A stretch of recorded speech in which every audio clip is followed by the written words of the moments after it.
Hey there, I'm Brooke Miller, registered dietitian, certified lactation counselor, and a mama who's helped hundreds of moms feel like themselves again after baby, boost their energy, mood, metabolism, and even their milk supply. Inside of the Postpartum Reset podcast, you'll learn how to take care of your health so that you can show up best for the ones you care about most. Each week, we'll tackle topics like nutrition, exercise, breastfeeding, mental health, and so much more. Plus, you'll get exclusive access to guest experts who will share different ways to make your pregnancy and postpartum experience so much easier. Whether you're approaching the postpartum period or you're right in the thick of it, you're in the right place. Let's dive into today's topic. Hello, you guys, and welcome to a podcast between me and Brooke. Oh my gosh. Hi, everybody. Everybody is probably hey. super confused right now. Who is Brooke? Yeah. Who is Alyssa? What is this? Who are these people? What's happening on this podcast feed? Well, okay, so Brooke and I go way back. We're going to get to that in a minute. But if you're new to me, I'm Alyssa Miller, and I'm a registered dietitian, picky eating specialist, and the host of Nutrition for Littles podcast. And I am Brooke Miller, not related to Alyssa Miller, also a dietitian and a lactation counselor. And I'm the host of the Postpartum Reset podcast. And we are coming together today for an extra special episode that will be released on both podcasts. And you're going to find out why in a minute. But first, Alyssa, should we tell them about our journey together? I am getting like all the feels right now. I'm I know. So nostalgic, but also like, didn't that just happen yesterday? But Brooke and I actually used to host not one podcast together, but two podcasts together. And we had a business called The Mama Well, which we loved with all of our freaking hearts, that served parents or moms rather, and their nutrition. And it's been such a freaking journey. And so now we each have our own podcast, and we thought this would be like a super fun crossover. And it's literally giving me like goosebumps right now.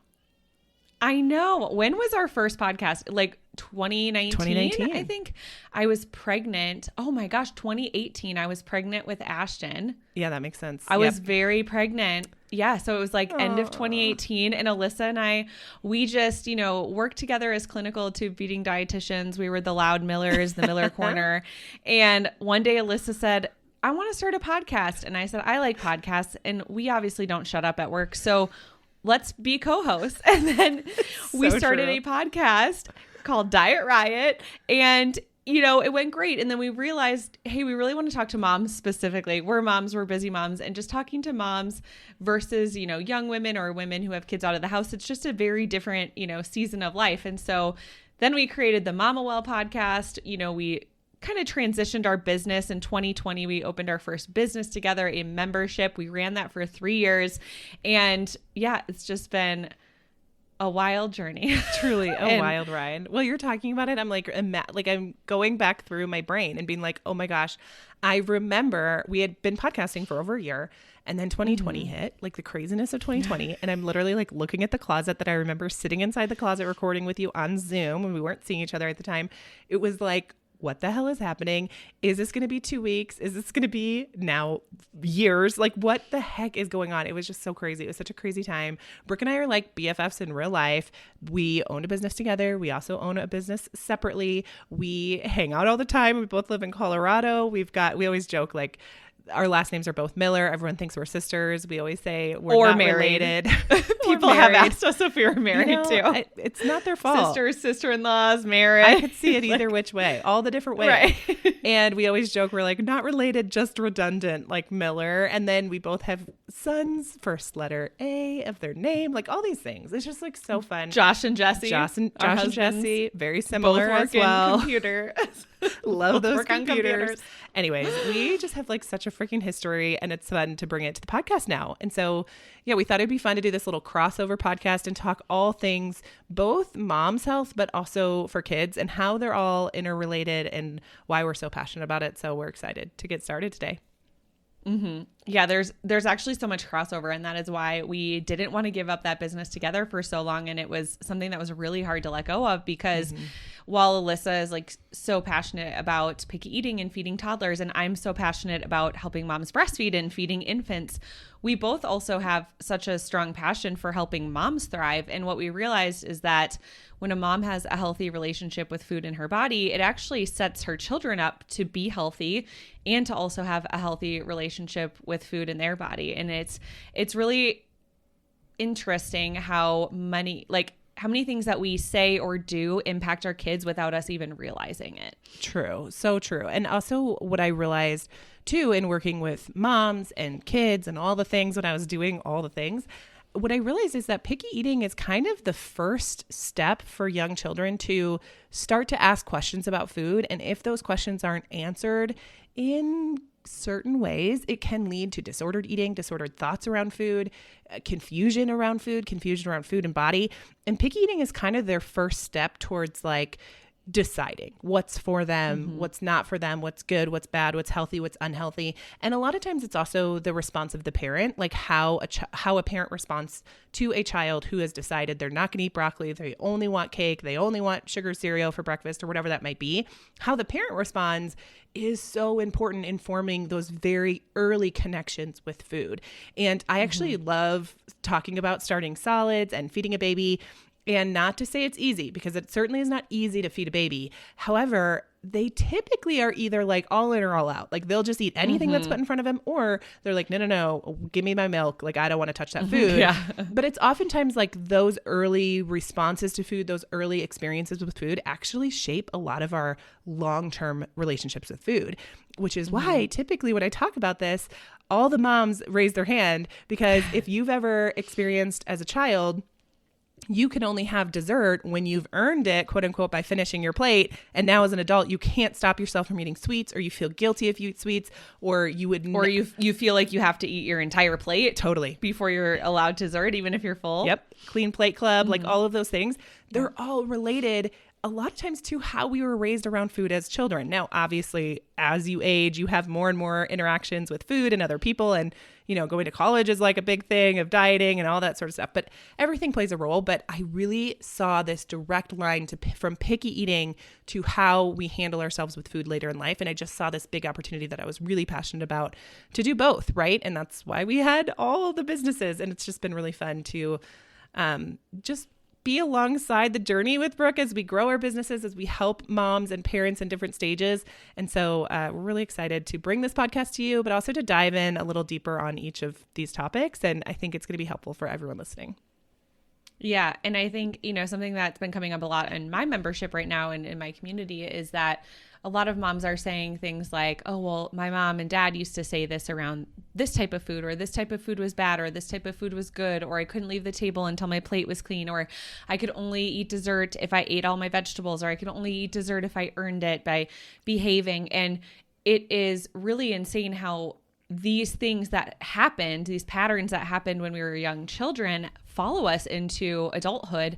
And then if we don't have awareness around how we talk about food, or how we talk about our bodies, or how we eat around our kids, we tend to continue this cycle over and over and over. And it's very common for women in my community and women in the community Alyssa and I worked in for so long, for moms to say, you know, my mom put me on my first diet at 12. I went to my first Weight Watchers meeting at 14. And, you know, puberty especially, this is just such a volatile age where your body is changing, your hormones are changing, and starting such a, you know, restrictive diet at such a young age, it can truly set our, not only just our hormones and metabolism up for, you know, long-term struggles, but it can also set us up mentally to have a lot of issues with food and body. And so, you know, just by you listening to this episode, you're having good awareness with, how am I talking about food around my kids? Am I calling foods good or bad? Am I telling my kids that they can only have sweets if they eat all their dinner? Am I telling my kids that they can't leave the table until they've finished everything? Am I counting my calories in front of my kids? Am I weighing my food? Am I eating something different than my kids are eating? How am I talking about my body? Am I constantly criticizing my body? Am I criticizing other people's bodies? Because if you're doing any of those things, your kids are picking up on those. And even at a young age, even at the age of 4 or 5, these things still follow. And so the earlier that we can pay attention to our thoughts and have awareness and start to shift the way we talk about food in our body, the easier it is going to be for our children to just grow up and naturally have a healthy relationship with food and body. And I know this is like a big fear that Alyssa can talk about more, but a lot of parents are scared to let their kids have sugar every day or have it on their plate. And can you talk a little bit about sweets, Alyssa? Because I know, you have your demystifying desserts course and everything inside of Table Talk, but I think that's just such a big fear of parents, is that if I allow my kids permission to eat one thing, they're never going to stop. And then that's going to happen as we, are adults. We have that same fear. If I give myself permission to eat certain foods without, cutting it off or weighing it, that I'm just going to eat the entire box of cookies and never stop. Oh my gosh. Yes. You hit on so many good things. And I just want to reiterate how true it is for parents, both in picky eating, but also how true it is for moms and their health. Like it only makes sense if we only have one tool in our tool belt, how we were raised around food, that's the tool we're going to pick up and use. So when our kid starts getting picky, or when we feel like we need to lose weight or whatever that might be, we're going to go back to that one tool. We're going to look in the toolbox and be like, oh, I have a hammer. So I'm going to use a hammer. And it's not until we start to learn from outside of ourselves, from outside how we were raised, from outside our own influence, of how to get different tools in our freaking tool belt to pull them out and use them when we need them. And so I want to both and the situation. Like, you can be both wanting a healthy relationship for your kid and be struggling with only one tool in the tool belt. And so, it's kind of funny because I actually remember a member that we helped inside the Mama Well who both had a picky eater and was struggling with her relationship with food. And she got help with her relationship with food first. And then she was like, Alyssa, I actually don't need your program. Like my kid is now no longer you kind of fixed me. Yes, exactly. Because so much of it really stems with us. And now, what I'm not saying here is that your kid is picky because of you. I'm not saying that. I'm not blaming parents. Absolutely not. We do not need any more guilt on our plate. We do not need any more things on our shoulders. So it is not your fault that your kid is picky, especially even if you have these tools that you think are helping your child. You might unintentionally be making picky eating worse. And again, that's not your fault because that's the tool that's in your tool belt. Now, once we become aware that there are more tools, then it is up to us to decide if we have the capacity, if we have the ability to learn new tools and put them in our tool belt, right? And so one of the biggest things we can do is set that example, because exactly what you said, Brooke, no matter how old they are looking to us to see how they view food, how they think of food, how they think of their body, how they talk to themselves, all of those things. And what's really sad is when we were growing up, we all probably in high school, especially in college, knew people that were trying to lose weight or go on a diet or weren't happy with their body. We heard negative comments, all high school, teenage years, and in college, definitely. Now, the average age where they're seeing it is age 7 in girls right now, where they want to start a diet at 7. They haven't even hit puberty yet. They haven't even grown. They are tiny. My son is 8. What is actually happening? And there's a reason behind that. And when we look around, we have so many influences telling us what our body should look like. We have learned that. Maybe those are the tools in our tool belt of what we think our body should look like. We have an idea of how we can get that body. And it's typically, not always, but typically very unhealthy behaviors that try to get us there. And then we do unfortunately pass that on to our kids, whether intentional or not. And I think you brought up a really good point, is sometimes we bring our kids to the Weight Watchers appointment or meeting, whatever they're called. But sometimes they just watch us go. Monday is Mom's Weight Watchers day. Oh, Mom's stripping down to her underwear to get on the scale. Yeah, exactly. So sometimes they're just watching it. And, I'm not laughing because it's a light topic. It's absolutely not. But it's so ingrained in our culture that we don't even realize it. And sometimes it does take a second for us to recognize how absurd this is and how it really seeps into everything.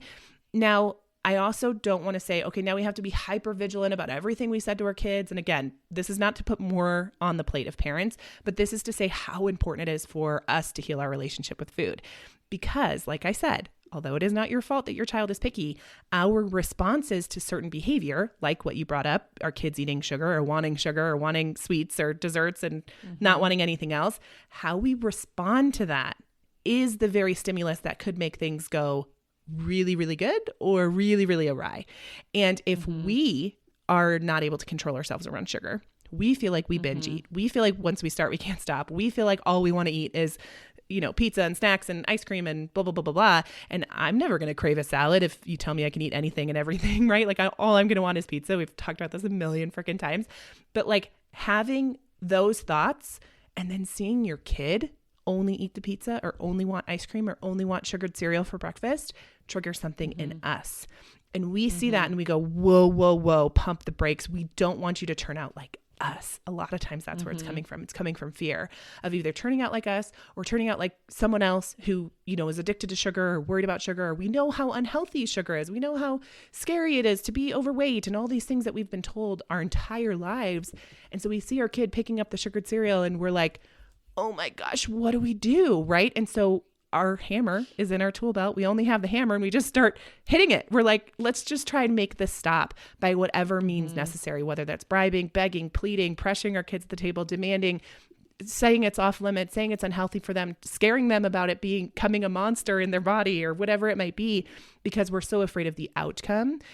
And what we're inadvertently doing is actually making our kids' obsession with sugar grow, not diminish. And it's very counterintuitive to parents, especially because even for ourselves, and I know you can talk about this more, even for ourselves, it's actually the very thing we need to lean into and not try to restrict ourselves around those foods, because it just makes that obsession grow and grow and grow.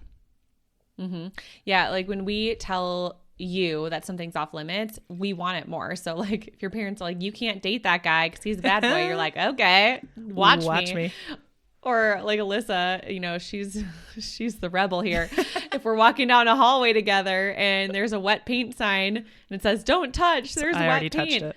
Alyssa touched it. I'm like, I don't know. Should I touch it? I'm contemplating and staring at it. Like, I'm going to look close, see if it looks wet, smell it. Like, no, Alyssa's just touching it. But had we walked down that hallway and there was no sign and the, you know, wall was wet, we still wouldn't have paid attention to it. And so when we tell ourselves that like sugar is bad or it's off limits or we're never allowed to eat it, it actually makes us want it more. I mean, there are a lot, and you can go back and listen to one of my other episodes talking about sugar cravings specifically. There are a lot of other root cause reasons why we crave sugar, why we feel out of control around food. So it's not just this, but this is very common, especially in children. I would say this is probably one of the biggest reasons for kids. Women, you know, we have some other hormonal reasons or, you know, nutrient reasons related to why we crave these things. But it is the more rules and obsession and restriction that we place on ourselves or on our children, it just makes them want it more. And I remember growing up, like we never were allowed to have soda or unhealthy food in the house, you know, and I would go to birthday parties and it was like, give me the Mountain Dew. Like my parents don't have sugar. And I would go to my friend Tasha's house and like her parents were cool. Like they had all these, they had a full pantry full of candy. And I was like, I would go insane because I was never exposed to it. And, you know, it's not to say that you should have a pantry full of candy in your house. I mean, I certainly don't have that now, but, you know, if we are telling our kids that they're never allowed to have something, it's just going to create that urge in them to want to try it and to feel out of control when they either go to a birthday party or a sleepover or go to college. Like, you know, even some of that came out when I turned 18 and it was like, I can get Taco Bell every day on campus. What? Like I was never allowed to eat Taco Bell growing up. And so it is really a fine line of balance of how can I try to increase and, you know, give my kids a wide variety of foods and always have a wide variety of foods in my house so that I feel good and make choices that make my body feel good, but also allow myself permission to eat some of those other fun things without guilt and without shame. Well, and I think, you know, just the perspective here, what Brooke and Alyssa are not saying are sugar is not bad for you or super unhealthy or scary or whatever. We're not saying go eat a ton of sugar, it's fine. What we're saying is there's a relationship with sweets that's in existence here. And until you get that under control, it does not matter. Like the sweets themselves are not the problem. It's your relationship to the sweets, because two people can come to a plate, and specifically let's talk about kids because this is who I deal with majority of the time. Two kids can sit at the table, and if you put a cookie down, like you said, like in front of Brooke, or this is my story too, but like in front of Brooke at the table when she's like little 6-year-old Brooke, never has cookies, never is allowed to have sweets or whatever, she's going to eat that cookie and ask for more, right? But if you give a cookie to a kid who's always had cookies available, or not every day, all meals or anything like that, but regularly cookies show up, they have a trust and a knowing that if they don't eat that cookie because they don't feel like it today, it's going to come back around. They're not worried and like, oh my gosh, there's like the scarcity mindset. I have to eat it now. I have to. And that's a relationship to that food. It's not about the food. The food itself is not picking up and going, Brooke, I choose you. You have to eat me. It's not about the food. It's about the relationship that person or that child has to that food. And it's so crazy because it is one of the results that parents tell me I didn't think would be possible for my kid. Like they had this belief like, yeah, they'll eventually eat broccoli, I bet, or they'll have this or they'll have that. I never thought my kid would just eat a bite of a cookie, eat the rest of their meal, and then go play and like leave it for me to throw away. Like what is going on? And that is one of the results that truly is like the biggest mind-blowing emoji, because a lot of times parents are, again, putting their lens of sweets onto their kids, and they're projecting it onto them. Like, of course they're going to want the cookie because it's so amazing and so delicious. They never get one, so they should eat it. Well, that's our experience. To them, they're like, actually, cookies aren't my thing. We always joke in my house, sweets. My son had an obsession with sweets. This is the whole reason why I got into picky eating. We reversed it. We reversed picky eating. But my daughter, it's been really cool to watch her kind of be more preventative about it because I was already a picky eating dietitian by the time she came along.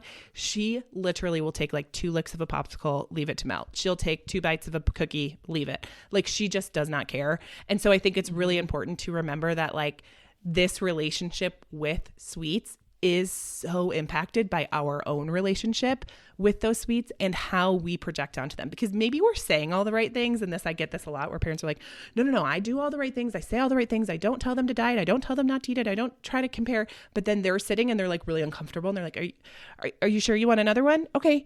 You can have another one. Just one more. Okay. Like they're like very uncomfortable. And you know what? And like kids can sense that tension. One of the most impactful moments of parenting for me is when I learned and truly understood that a kid's job, like truly their job, is to figure out where their boundaries are. Like, where are my boundaries? And so once I learned that, it was like, oh, I'm able to see through the behavior and see that they're just trying to figure out, why is mom uncomfortable right now? I'm going to keep doing this thing to figure out why mom's uncomfortable, because if I know why she's uncomfortable, then I can either do or not do these things. Like I can control, I can be, I can understand what my impact is on the world around me. And that's their job. And once we recognize that that's their job, things become a lot easier as parents. Maybe easy is not the right, simpler, not easy, but it is important to know that that is their job to find those boundaries. And if we don't know what those boundaries are, and we haven't articulated them or become aware of what they actually are, not what we think they should be, it can be really blurry. If you've been wanting to reach your healthiest weight and feel like yourself again postpartum without having to sacrifice your favorite foods or your milk supply, I've got a free workshop just for you. Inside of this free workshop, you'll discover how to boost energy, mood, metabolism, and even protect your milk supply. You'll learn common mistakes that moms make that actually cause exhaustion, mood swings, low milk supply, and weight loss resistance to become worse, things that moms don't even realize. And you'll learn the proven 3-step method to heal your hormones and metabolism after baby, so you can go from surviving to thriving postpartum. Plus, as a free gift, you'll get my postpartum snack guide when you come hang out with us. All you have to do is click the link in the show notes to save your seat today. Spots are limited. See you there. Exactly. Yeah, it's so true. And I just think there's just so many facets to like what we do and how we talk about food that, you know, bleeds into our children, whether we like it or not. Can you talk about just when we start solids and when we start exposing our kids to food, you know, usually around 6 months of age, how can we start this at such a young age where we're exposing them without pressure and really encouraging them to try a wide variety of foods so that we don't necessarily have to go down that road of having a picky eater and just raising a kid that is overall healthy? Oh, yeah, this is so important. And so I think really helpful for your audience of probably parents who have little babies and they're maybe in their arms right now. And just, you know, looking forward to maybe starting solids, or maybe you're not looking forward to it, but it's coming, right? And so I think one of the biggest things that we can do around starting solids is wait until they're ready. So there's signs of readiness we want to look for above and above of just like age. Like a lot of parents will just say like 4 months or 6 months or whatever the age is. It's actually more so about that signs of readiness in your child. And how we start with solids and with food is so impactful and so important of how things end up going. And I actually just had someone reach out and say, oh, if you start solids earlier, like at 4 months, does this make them picky? No. And there's no research to show that. However, I would argue that if you're starting solids earlier at 4 months, let's say, and you're going by age and not necessarily signs of readiness, they might have more experiences with gagging or choking on food, which is very scary and honestly very traumatic, can be very traumatic to kids, where then they're like, why would I eat a carrot ever again? Why would I eat anything that tastes like that? I nearly died on that or choked on it.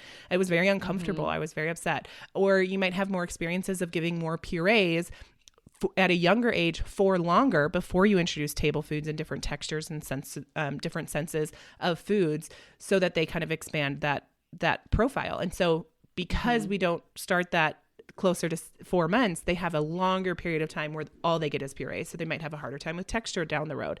Now, this is all just like understanding the mechanism of feeding kids, not necessarily in research. So I want to make that very clear.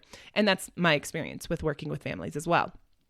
Now, that being said, the signs of readiness, typically around 6 months of age, depending on if your child was born, on time or not, is sitting up on their own, having really good trunk support, really helps with choking and gagging, really, really important. Being able to stick their tongue out, being able to hold up their head, move their head even from side to side, bring food to their mouth with their hand. All of those things are really important. And then once we do start solid foods, one of the best things that we can do to prevent picky eating is to capitalize on what's called the flavor profile window. And essentially what that is from ages 6 months to 18 months, we have a window of opportunity where our kid hasn't necessarily learned the words no.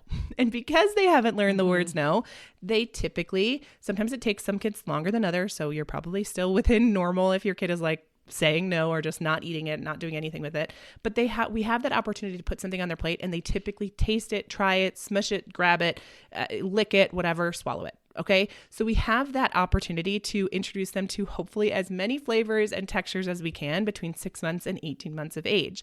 Then we start going into pickiness. And so when I say prevent picky eating, what I don't mean is that they're never going to say no. We're not preventing them to be able to voice their opinion. We want our child to say no to things, right? We want to teach them how to comfortably say no. So again, that's them learning that boundary.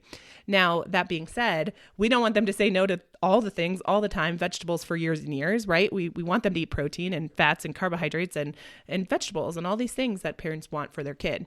And so we capitalize on that flavor window. Then we move on to what pickiness does come up doesn't rattle us. We feel calm and secure, and we have tools in our tool belt to handle it, to help them, not by adding pressure. And when I say pressure, I mean bribing, begging, negotiating, pleading, praising, demanding, all of those sorts of things, not by adding pressure, but by encouraging them, using their natural curiosity, using their own needs and desires to work with them, not against them, to get them to eat more foods.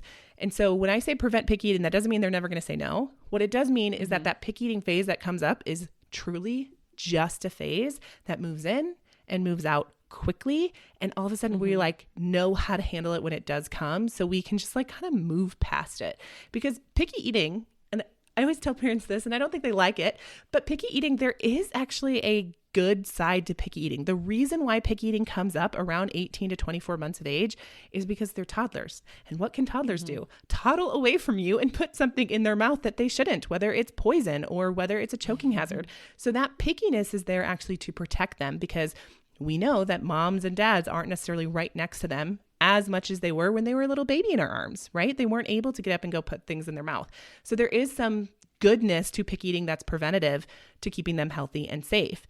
Now, of course, we don't want that picky eating to rear its head at the table. We want it when they're picking up a poisonous fruit, but not when they're sitting and eating like cantaloupe or whatever it might be. And so recognizing that that's what it's there for, but that doesn't mean that we get rattled, we get uncertain, our response is in check, and we can control the things we can control around picky eating so that our kid can move through that phase quickly and efficiently and still have variety of foods, eating foods in different food groups to meet all their needs nutritionally, so they can grow and develop in a healthy way and still hold on to that healthy relationship with food as well.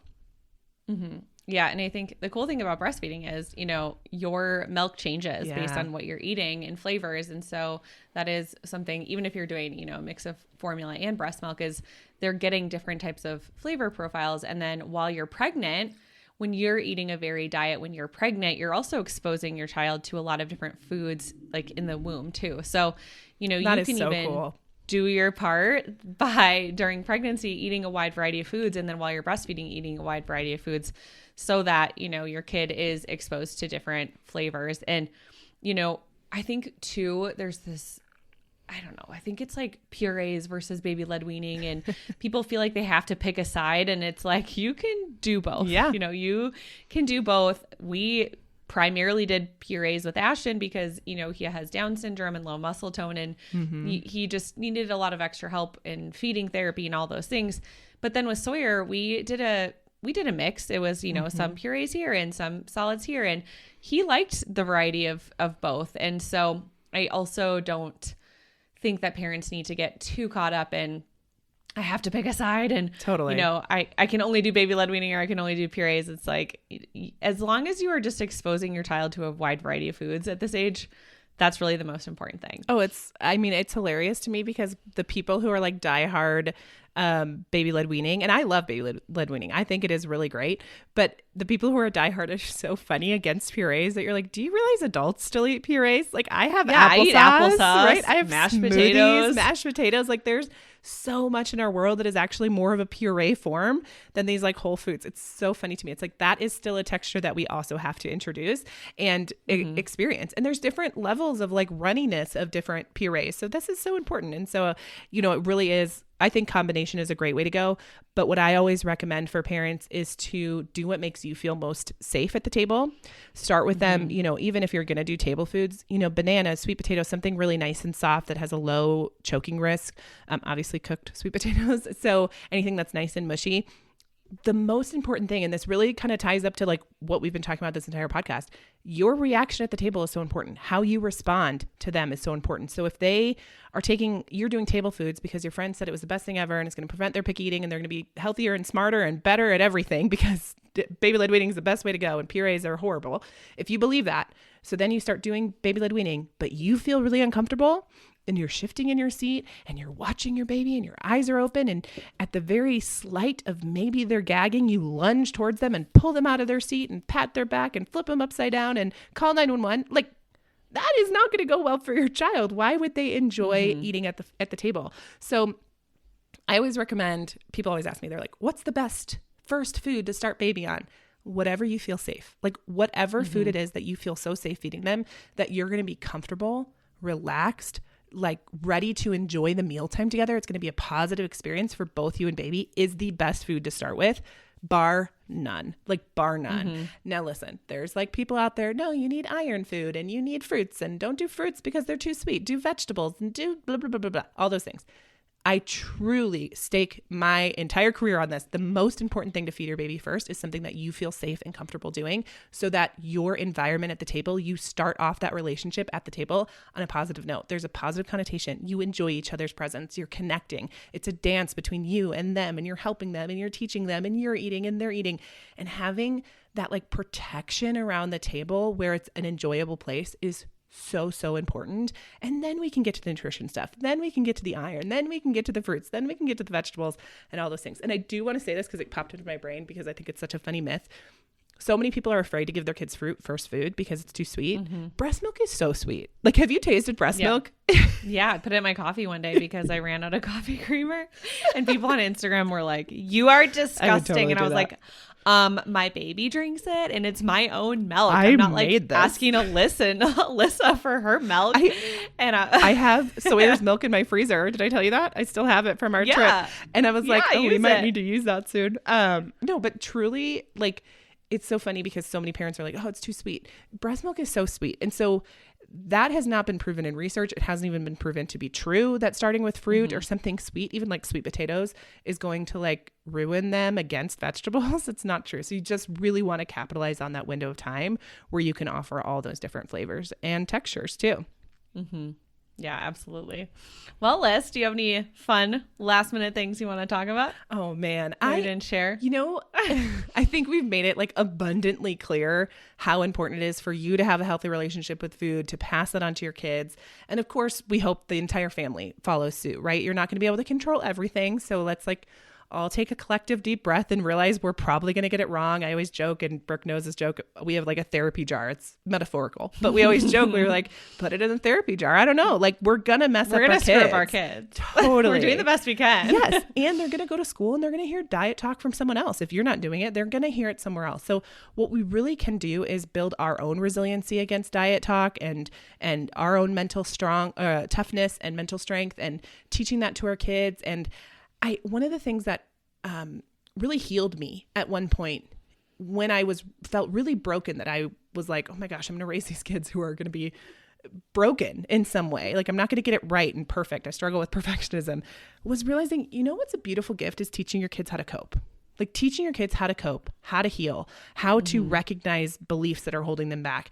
Teaching them that skill is way more powerful than trying to do it perfectly and just not ruin it. And so many parents are like, did I ruin my kid? They're already picky. They're already this, they're already that.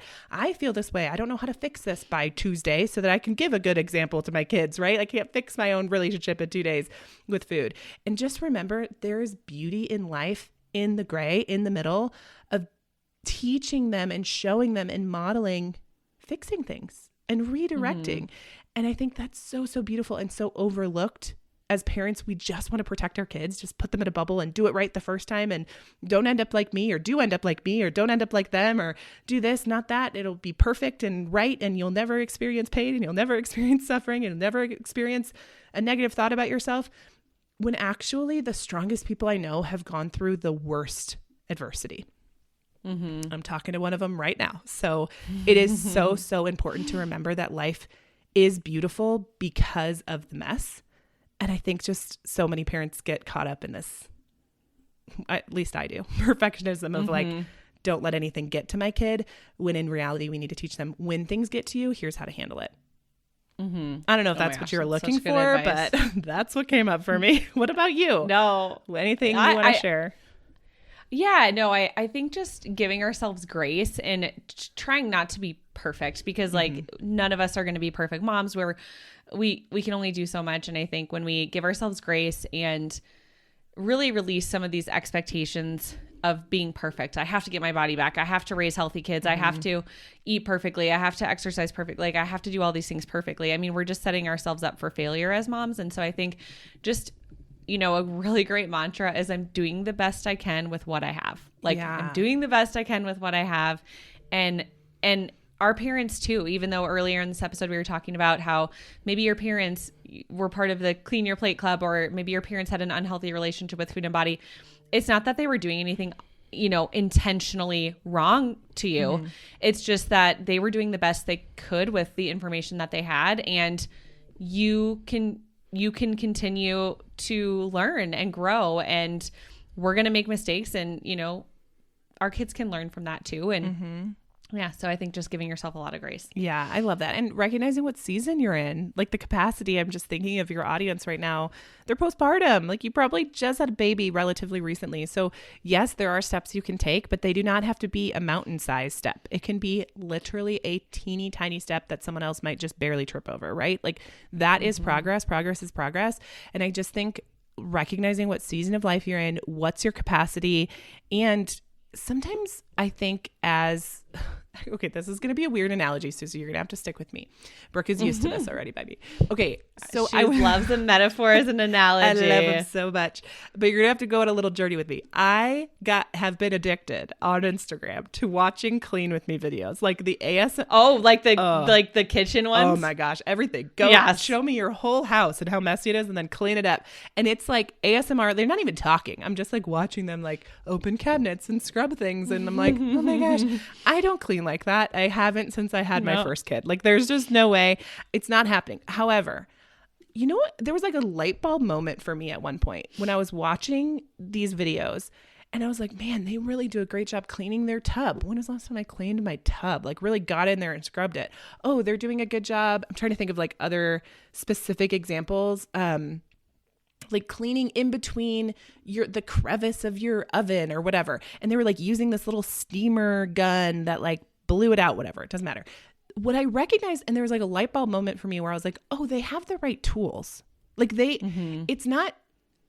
not using, like in my house, if I wanted to clean my tub, I have like a rag and a spray bottle and I have to like get in there and like scrub it with a rag. They have like a scrub brush on like a long extended arm that's like motorized. Some of them are like freaking motorized. So they like spray it and they just like do this little motorized thing. And I was like, oh, they have the right tool for the job. It's so much easier to pick up the right tool for the right job and get it done. And so many of us are trying to clean our tub with a rag. Do you know what I mean? Like we're doing it the hardest way with what's in our tool belt. And then we're like, well, of course I can't keep up with this. Of course this is unsustainable. Of course this is horrible. Of course this is way more effort. And I just think one of the things about both of our podcasts and all the content that we create is really there and designed to give moms the tools that they need to make their life easier. And on the other side of those tools and learning how to use them properly is so much more energy, so much more time, so much more capacity. And so sometimes it's like, oh, I'm at my max.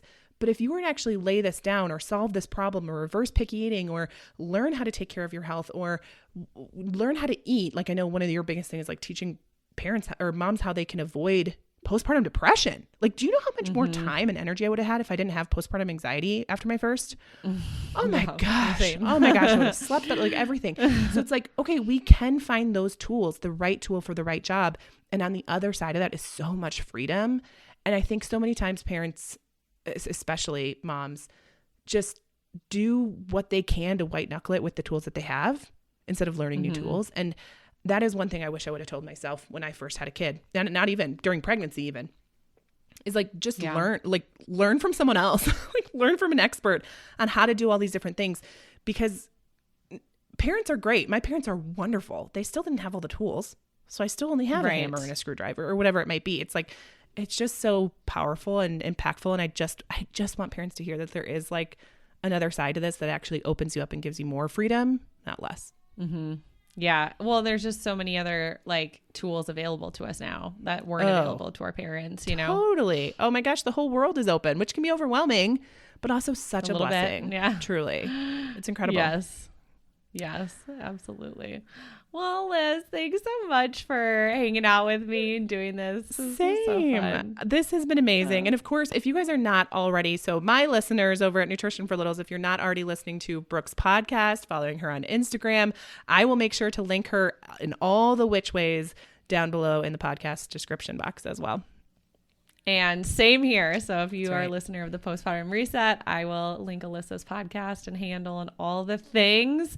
If you really want to go down memory lane with us, you can go listen to the Mama Well podcast. It's still up there. Dude, those episodes are fire. They're good. Those episodes are good. I still send some of my members to them. I'm like, just go listen to this episode. I know it's like 2 years old, but it's still relevant. It's still relevant. Yeah. It's pretty funny. So, that's so fun. This has been such a freaking blast. Let's get brunch soon. Thank you guys for tuning in. And for my listeners, I'll see you next week. Your listeners too, right? You're weekly. Yeah. Heck yeah. See you guys next week. See you later. Bye. Thank you so much for hanging out with me today and listening to the Postpartum Reset podcast. If you enjoyed this episode, it would mean the world to me if you could share this episode with a mom friend and leave me a written review. This helps the podcast reach and help even more moms. Come say hi and connect over at Instagram at Nutrition for Mamas.